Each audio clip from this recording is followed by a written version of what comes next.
অতীতের সমস্ত রেকর্ড ভেঙে দিয়ে পশ্চিমবাংলার গণদেবতা জনতা জনার্দন 92% কাছাকাছি ভোট দিয়েছে। আবর্জনাহীন একেবারে ত্রুটি মুক্ত ভোটার তালিকা তৈরি করেছে ভারতের নির্বাচন কমিশন।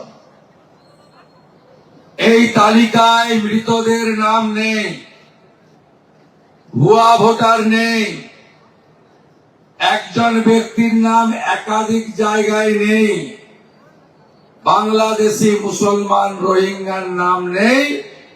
তাই মমতা ব্যানার্জির জেতার কোনো সুযোগ নাই।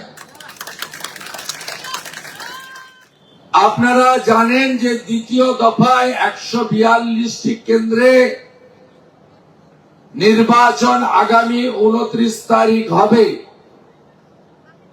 এই নির্বাচনে ভারতীয় জনতা পার্টি যশস্বী প্রধানমন্ত্রী নরেন্দ্র মোদীজি,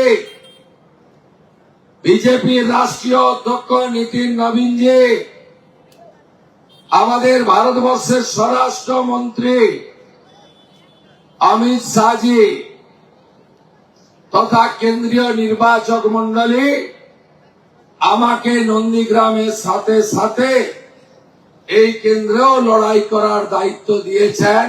এই কারণে যাতে আমি 2021-এর রিপিট করতে পারি আপনাদের নিয়ে, অর্থাৎ মমতা ব্যানার্জিকে হারাতে পারি। মমতা ব্যানার্জি একদিকে বলেন ওর সঙ্গে মাত্র 16টা লোক আছে, সবই নাকি বাইরের লোক। অন্যদিকে প্রায় কাঁদতে কাঁদতে বলেন যে আমার 51,000 নাম কেটে দিয়েছে SIR এ, আমি একটা ভোট হলেও জিতবো। আরে 29-এর তো অনেক বাকি আছে, এখনই বলছেন একটা ভোটে জিতবো। তারপরে ঠেলায় না পড়লে বিড়াল গাছে ওঠে না। তিনি রাজ্যের প্রচার বন্ধ করে দিয়েছেন। এখন কেবলমাত্র ভবানীপুর নামিয়ে দেওয়া হয়েছে রাজীব কুমারের নেতৃত্বে। শান্তনু বিশ্বাসের, সিনা বিশ্বাসের ব্যবস্থাপনায় ওয়েলফেয়ারের চোরেদের সাদা পোশাক পরে 8 জন কাউন্সিলর, যাদেরকে এখানে আদর করে লোক বলে স্কোয়ার ফুট কাউন্সিলর, পুকুর বোঝানো কাউন্সিলর, কাটমানি এবং তোলাবাজ কাউন্সিলর, তারা 2 হাতে টাকার ব্যাগ নিয়ে নেমেছে। আর এই ওয়ার্ডে একটা বড় অংশ তারা ব্যবসায়ী, তারা গুড প্রফেশনে আছে, তাদেরকে অর্থ দিয়ে কেনা যাবে না। তাই ধমকানি শুরু হয়েছে, 4 তারিখের পর দেখে নেব। আরে তোমরা থাকলে তো দেখবে। 152-তে 125 তো হবেই আজকে। মালদা থেকে আলিপুর দুয়ার সাপ সাপ সাপ, পুরুলিয়া শূন্য, বাঁকুড়া শূন্য, পশ্চিম বর্ধমান শূন্য, ঝাড়গ্রামে 4-এ 3 তো হবেই, পশ্চিমে 15-তে 10 তো হবেই, পূর্বে 16-তে 16, মুর্শিদাবাদে 2-এর জায়গায় 8, বীরভূমে 1-এর জায়গায় 7। তোমরা কোথায় যাবে এখন থেকে ব্যাগ গুছাও, ধমক চমক বন্ধ করতে হবে। এত ধমকে ছিল, আটকাতে পেরেছে? আমি আজ ভোর 5টায় উঠে 6:30 7টা থেকে মাঠে ছিলাম। এই প্রথম নন্দীগ্রামের গড়চক্র বেড়িয়াতে প্রচুর মুসলমান থাকে, তাদের মাঝে 135 জন হিন্দু থাকে। কোন ভোটে ভোট দিতে দেয় না। আজকে ভোট দান করিয়েছি দাঁড়িয়ে থেকে।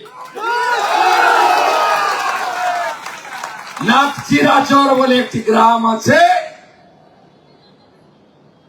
175 জন হিন্দু থাকে। কালকে রাতে গিয়ে বলে এসেছে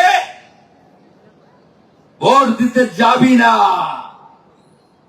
শোনেনি, জেগে গেছে জনতা, যাবে এবার মমতা। আর হিন্দুরা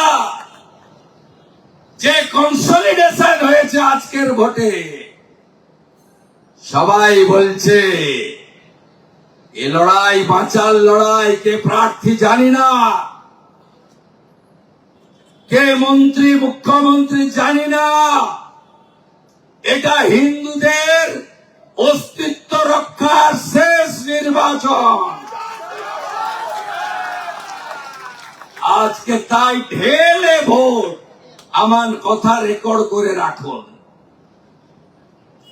কোন হিন্দু বুথে তৃণমূল 5%-এর বেশি ভোট পাবে না। মমতা ব্যানার্জি ভাষার নামে ভাগ করতে চেয়েছেন, জাতের নামে ভাগ করতে চেয়েছেন, ভাতার নামে ভাগ করতে চেয়েছেন, পুলিশকে দিয়ে ভাগ করতে চেয়েছেন, কেনা বেচা করে ভাগ করতে চেয়েছেন, ভয় দেখিয়ে ভাগ করতে চেয়েছেন। At the end of the day আজকের ভোটে হিন্দু হিন্দু ভাই ভাই। 34 বছর বামকে দিলেন, 15 বছর চোরেদের দিলেন, 5টা বছর রামকে দেওয়ার বিনম্র আবেদন জানাতে চাই। হয়ে গেছে আজকে, একে হারাতে হবে। আপনিও মাঠে নেমেছেন, আজকে একটা মিছিল করেছেন। প্রত্যেকটা ভিডিও আমার আছে। ভিডিওতে ভবানীপুরের কিছু লোক ছিল, মানে কিছু লোকের দেহ ওদিকে, মন এদিকে আছে। আর একটা বড় অংশের লোক দাওয়াতে ইসলাম দেওয়া, যিনি মিনি পাকিস্তান বলেন, মোমিনপুর ইকবালপুর, যিনি বলেন আমি সেদিন হব খুশি যেদিন 50 লোক উর্দুতে কথা বলবে। তিনি হলেন জনাব ফিরহাদ হাকিম। তিনি 78 নম্বর ওয়ার্ড থেকে, বন্দর থেকে আজকে ভালো লোক সাপ্লাই দিয়েছেন। মাননীয়া, আপনি কি জানেন আজকে সিনিয়র সিটিজেনদের ভোট ছিল? 150 জন সিনিয়র সিটিজেন ভোট দিয়েছে। 77-এর কয়েকটা মুসলমান ছাড়া আপনাকে একটা ভোটও দেয়নি। সব শুভেন্দু অধিকারীকে টিক লাগিয়েছে 1 নম্বর। ভোট পড়া শুরু হয়ে গেছে। আপনাকে আমি হারাবো হারাবো হারাবো। কাল বিকাল থেকে ধরবো, একটা বাইরে প্রোগ্রাম আছে হরিণঘাটায়, কবিয়াল অসীম সরকারের।